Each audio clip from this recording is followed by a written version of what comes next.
Morning class. बेटा अपनी Hindi first की बुक निकालिए Sakshi. Class 6 open your book. Chapter number 10 open कीजिए बेटा। चैप्टर नंबर 10 मंत्र। देखिए पहला दृश्य, डॉक्टर चड्ढा गोल्फ खेलने के जाने वाले हैं। मोटर कार द्वार के सामने खड़ी है। दो कहार डोली लिए आते हैं। डोली के पीछे से एक बूढ़ा लाठी टेकता हुआ आता है। डॉक्टर चड्ढा गरज कर, कौन हो, क्या जानते हो, क्या चाहते हो? बूढ़ा भगत हाथ जोड़कर, हुजूर बड़ा गरीब आदमी हूँ, मेरा लड़का कई दिन से।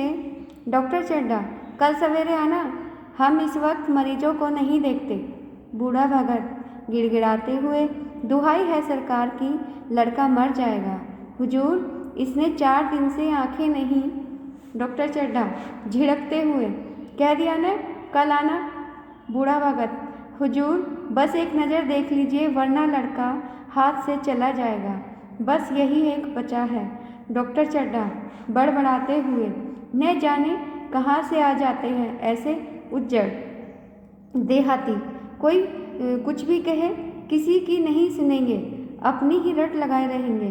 कार में बैठकर चल पड़ते हैं। बूढ़ा भगत, हुजूर दया कीजिए, बड़ा दीन दुखी हूँ, संसार में कोई नहीं है, बस यही एक सहारा है। डॉक्टर चड्ढा कह दिया न कल आना। मोटर कार चली जाती है। बूढ़ा मूर्ति सा निश्चल खड़ा रह जाता है। बेटा ये कहानी मुंशी प्रेमचंद जी के द्वारा लिखी गई है और जिसमें जो है डॉक्टर चड्ढा एक डॉक्टर हैं और जो अपने पेशे से डॉक्टर होते हुए भी लेकिन अपने खेलने के समय को वो बेकार नहीं जाने देते हैं, यानी वो अपना कर्तव्य ध्यान से नहीं निभा पाते हैं और इस प्रकार वो बूढ़े भगत का बेटे को जो है वो नहीं देखते हैं और उसको जाने के लिए कह देते हैं कि कल आना। Now next page. देखिए बच्चों, बूढ़ा मन में सोचते हुए, संसार में ऐसे भी मनुष्य होते हैं जो अपने मजे के आगे किसी की जान की भी परवाह नहीं करते। कोई मनुष्य इतना कठोर भी हो सकता है, इसका विश्वास नहीं आता।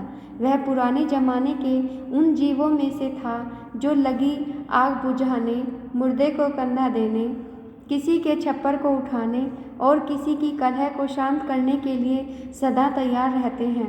यह कैसा डॉक्टर है? बड़ी तारीफ सुनी थी, चारों ओर से निराश होकर आया था। अब किसी दूसरे डॉक्टर के पास न जाऊंगा, जो किस्मत में होगा देखा जाएगा। यह सोचकर बूढ़े ने लड़के को किस्मत के भरोसे छोड़ दिया। जब तक बूढ़े को कार दिखाई देती रही वह खड़ा रहा, फिर जिधर से डोली आई थी उधर ही चली गई। उसी रात वह बीमार बालक इस संसार से चल बसा। तो देखिए बच्चों, वो जो बूढ़ा व्यक्ति था उसका जो बेटा था वो मर जाता है। और बूढ़ा व्यक्ति किस समय का था कि जब लोग मुर्दे को कंधा देने के लिए, कि हम जानते नहीं हैं किसी व्यक्ति को और अगर कोई मुर्दे को लेके जा रहे हैं तो उसको कंधा देने के लिए आगे बढ़कर हिस्सा लेते थे। किसी के घर में आग लगी है या कहीं भी आग लगी है तो उसको बुझाने के लिए आगे बढ़कर सहायता करते थे। किसी का छप्पर उठाने से मतलब है, यानी किसी के पहले क्या होते थे, पहले कच्चे मकान होते थे और वो झोपड़ी वगैरह डालते थे तो उसका छप्पर जो छत होती है उसको कई लोग उठा करके वो बना करके वो जब रखते थे, सेट करते थे उसे छत की तरह, तो लोग उनकी हेल्प, एक दूसरे की हेल्प कर देते। लेकिन ये डॉक्टर कैसा है? बूढ़ा सोचता है कि ये डॉक्टर कैसा है कि जिसका पेशा ही ये है कि लोगों की मदद करना, और वो जब मदद कर न करके और वो जो है अपने खेल पे ज़्यादा ध्यान देता है। ठीक है, अब देखिए दूसरा दृश्य। दूसरे दृश्य में क्या होता है? डॉक्टर चड्ढा के बेटे कैलाश का जन्मदिन है। दूसरे दृश्य में क्या होता है? डॉक्टर चड्ढा जो थे उनका एक बेटा है कैलाश, जिसका नाम कैलाश है, उसका जन्मदिन है आज और बेटा 20 साल का हो गया है। घर मेहमानों से भरा है। कैलाश के कॉलेज के मित्र भी आए हुए हैं। कैलाश को सांप पालने का शौक है। मृणालिनी और कैलाश सहपाठी हैं। मृणालिनी, क्यों कैलाश, तुम्हारे सांप कहाँ हैं? जरा मुझे भी दिखाओ। कैलाश, इस वक्त क्षमा करो, कल दिखा दूंगा। मृणालिनी, जी नहीं, तुम्हें दिखलाने पड़ेंगे, मैं आज नहीं मानने वाली। तुम रोज कल कल करते हो। एक महाशय कहते हैं, कोई एक महाशय होते हैं पार्टी में, वो कहते हैं दिखा क्यों नहीं देते, जरा सी बात के लिए टाल मटोल कर रहे हो। तो देखिए बच्चों, नेक्स्ट पेज पर कैलाश जोश में कहता है, कौन कहता है कि मैं दिखाना नहीं चाहता, आप लोग तैयार हो जाएं। उसने एक एक करके पिटारे से सांपों को निकालना शुरू कर दिया और अपनी गर्दन पर लपेटने लगा। एक मित्र हंसते हुए, दांत तोड़ डाले होंगे तभी इतने मज़े से गले में डाल रहे हो। कैलाश, इसके दांत नहीं तोड़े गए हैं, काले सांप को पकड़कर मेरे पास इससे अधिक जहरीला सांप नहीं है, अगर किसी को डस ले तो देखते ही देखते दम निकल जाए। कैलाश सांप की गर्दन को जोर से दबाते हुए, जिन लोगों को शक हो वे नज़दीक आकर इसके दांत देख लें, सबको दिखाता है। जैसे ही कैलाश का हाथ ढीला हुआ, सांप ने उसे डस लिया और जहर ने अपना रंग दिखाना शुरू कर दिया। धीरे धीरे होठ नीले पड़ने लगे और वह अचेत हो गया। डॉक्टर चड्ढा घर में होते हुए भी कुछ नहीं कर पाए। एक महाशय किसी झाड़ फूंक करने वाले को बुला लाए। झाड़ फूंक करने वाला, अब कोई फ़ायदा नहीं। यह सुनते ही घर में कोहराम मच जाता है। इसके बाद देखिए बच्चों, तीसरा दृश्य। शहर से कई मील दूर एक बूढ़ा भगत और बुढ़िया जाड़े की रात में अपनी झोपड़ी में पड़े हैं। कोई द्वार पर दस्तक देता है। द्वार यानी दरवाजे पर। आदमी दस्तक देता है यानी कोई दरवाज़ा खटखटाता है। आदमी, भगत क्या सो गए, जरा किवाड़ तो खोलो। बूढ़ा किवाड़ खोलता है। आदमी, डॉक्टर चड्ढा के बेटे को सांप ने डस लिया है। बूढ़ा भगत, वही डॉक्टर चड्ढा ना, जो छावनी के पास वाले बंगले में रहते हैं। आदमी, हाँ हाँ वही, देखने जाओगे? बूढ़ा भगत कठोरता से, मैं नहीं जाऊँगा, डॉक्टर चड्ढा को खूब जानता हूँ। नेक्स्ट पेज देखिए बेटा, नेक्स्ट पेज। मुन्ना को उन्हीं के पास ले गया था, खेलने जा रहे थे, सीधे मुंह तक बात नहीं की थी। भगवान सब देखता है। उस वक़्त मेरी आंखों से आंसू निकल पड़े थे। अपने खेल के पीछे उस पत्थर दिल ने मेरे मुन्ना को देखा तक नहीं। भगत के जीवन का यह पहला अवसर था कि जब वह किसी को सांप ने काटा हो और यह खबर सुनकर भी वह घर से कदम नहीं निकाल रहा हो। उसने सोने की लाख कोशिश की, पर नींद कहाँ। वह चुपके से उठा और किवाड़ खोलकर बाहर निकल गया। चौकीदार, कहाँ चले भाई? बूढ़ा भगत, जाऊँगा कहाँ, देख रहा था कि रात कितनी बाकी है।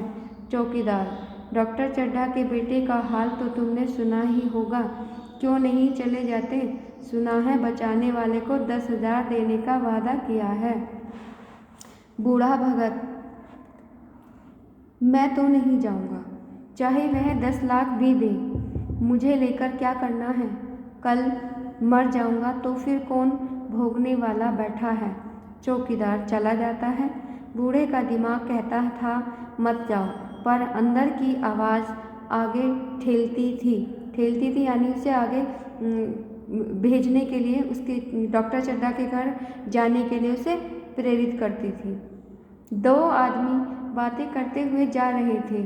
चड्ढा बाबू का घर उजड़ गया। बेचारे का एक ही बेटा था। भगत के कानों में आवाज़ पड़ते ही चाल तेज हो गई। सामने डॉक्टर साहब का बंगला नजर आया। चौथा दृश्य देखिए, डॉक्टर चड्ढा के घर की सब बत्तियां जल रही थीं। अंदर से रोने पीटने की आवाज़ें आ रही थीं। भगत का कलेजा धक धक करने लगा। कहीं मुझे देर तो नहीं हो गई। रात के 2 बज चुके थे। भगत ने आवाज़ दी। डॉक्टर चड्ढा उदासी से, कौन है भाई? आज हम पर बहुत बड़ी मुसीबत आई है। शायद 1 महीने तक किसी मरीज को न देख सकूँगा। बूढ़ा भगत, आपकी मुसीबत सुन चुका हूँ। भैया कहाँ हैं? मुझे दिखा दीजिए। भगवान बड़ा कारसाज है, कौन जाने अब भी उसे दया आ जाए। डॉक्टर चड्ढा उदास स्वर से, चलो देख लो, बहुत से झाड़ फूँक वाले देखकर जा चुके हैं। बूढ़ा भगत, अभी देर नहीं हुई है। नारायण चाहेंगे तो आधे घंटे में भैया उठ बैठेंगे।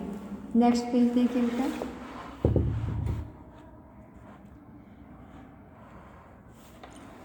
बूढ़ा भगत मंत्र पढ़कर कैलाश को जड़ी सूंघाता कहार कैलाश पर पानी डालते जाते। आखिर उषा की लाल लाल आँखें खुली तो कैलाश ने भी आँखें खोल दी। उषा की लाल लाल आँखें यानी जैसे कि दिन निकलने वाला होता है, ऐसे ही कैलाश ने अपनी आँखें खोल दी।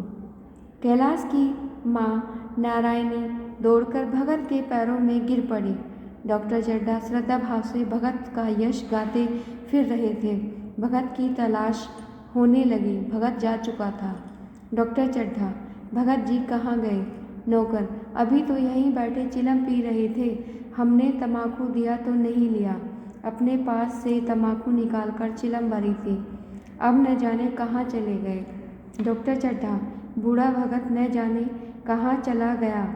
एक चिलम तम्बाकू भी न लिया। नारायणी, मैंने सोचा था कि उसे बड़ी रकम दूंगी। डॉक्टर चड्ढा, रात को मैंने उसे नहीं पहचाना, पर दिन निकलते ही मैं उसे पहचान गया था। एक बार एक मरीज को लेकर आया था। मैं खेलने जा रहा था। मैंने मरीज को देखने से इनकार कर दिया था। आज शर्म आ रही है उसे खोजकर। पैरों पर गिरकर अपने अपराध के लिए क्षमा मांगूंगा। वह कुछ लेगा नहीं, यह मैं जानता हूँ। उसका जन्म यश की वर्षा के लिए हुआ है। उसकी सज्जनता ने मुझे मेरा आदर्श दिया है, जो जीवन भर मेरे सामने रहेगा।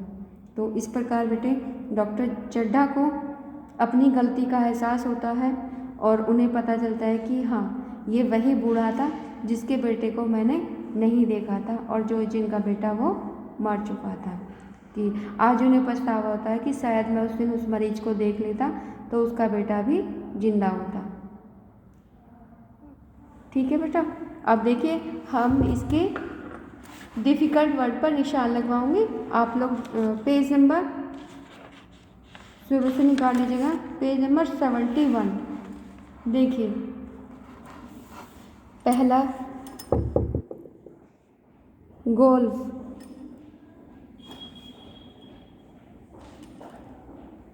कहार, टेकता। आगे देखिए हुजूर, गिड़गिड़ाते, झिड़कते, बड़बड़ाते, उज्जड़,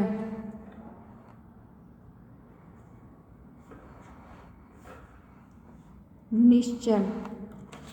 अब पेज नंबर 72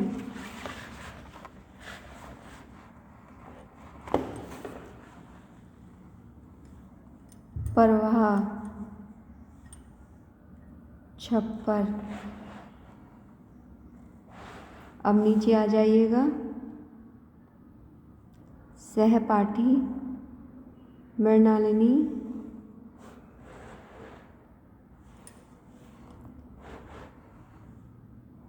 टाल मटोल। नेक्स्ट पेज देखिए बच्चों।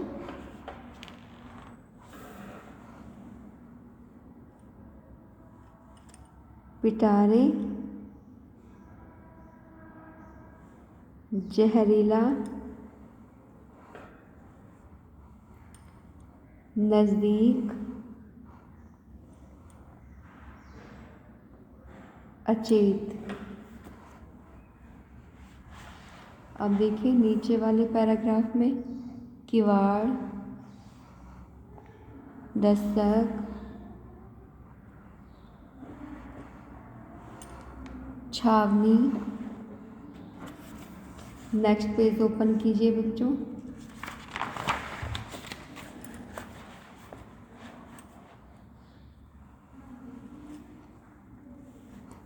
बखत, पत्थर दिल, आंसू,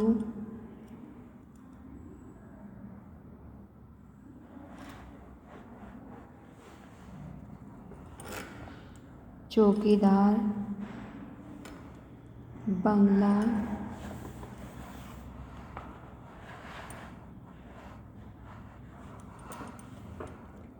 कारसाज। अब देखिए लास्ट पेज पर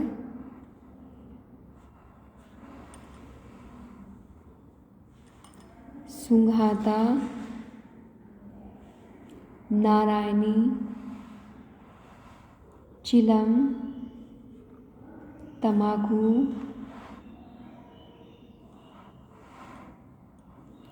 सज्जनता, जीवन भर।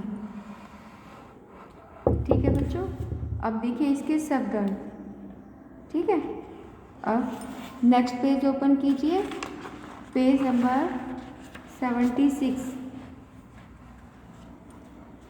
देखिए शब्दार्थ। सबसे पहले तो आप अपनी नोटबुक में चैप्टर नंबर डालेंगे, चैप्टर का नाम लिखेंगे और उसके बाद पाठ सूची लिखेंगे, और या फिर जैसे भी आप लिखते हैं ऊपर पाठ नंबर, पाठ का नाम, डेट डाल देंगे और फिर अपने कठिन शब्द इस साइड कठिन शब्द और फिर इस साइड वो शब्द दोबारा लिखने हैं, यानी 2 टाइम्स लिखने हैं। ठीक है बच्चों, उसके बाद आता है शब्द अर्थ। तो देखिए एक तरफ शब्द और एक तरफ अर्थ, तो बीच में लाइन खींचकर या बिना लाइन खींचे जैसे भी, लेकिन बीच में गैप होना चाहिए कि इधर शब्द और इधर आपकी कॉपी में उनके अर्थ। तो देखिए उज्जड़ यानी कि गंवार, सहपाठी साथ पढ़ने वाला, दस्तक देना दरवाज़ा खटखटाना, पत्थर दिल कठोर हृदय वाला, उषा सुबह, और ये देखिए निश्चल बिना हिले डुले, कोहराम शोरगुल, बखत वक्त, कारसाज चमत्कारी, तमाकू तंबाकू, श्रद्धा सॉरी ये श्रद्धा और ये श्रद्धा दोनों सेम ही हैं। हम ये दूसरा क्वेश्चन है कि चड्ढा हम ऐसे भी लिख सकते हैं और ऐसे भी लिख सकते हैं, दोनों वर्ड सही हैं। और सेम इसी प्रकार श्रद्धा हम इस ऐसे भी लिख सकते हैं और ऐसे भी लिख सकते हैं। तो ये दोनों वर्ड एक ही हैं, सही हैं, ये दोनों वर्ड एक ही हैं, सही हैं। ठीक है बेटा, तो आप ये वर्क कीजिएगा और इसके बाद के जो क्वेश्चन हैं, question answer, very short question answer और लघु प्रश्न उत्तर, दीर्घ प्रश्न उत्तर, वो मैं आपको PDF बनाकर भेज दूँगी। ठीक है बेटा, थैंक यू। अपना वर्क कंप्लीट करना, साथ साथ लर्न करना, और अगर कोई और प्रॉब्लम है तो प्लीज़ मुझे कॉल करके बताना। Thank you.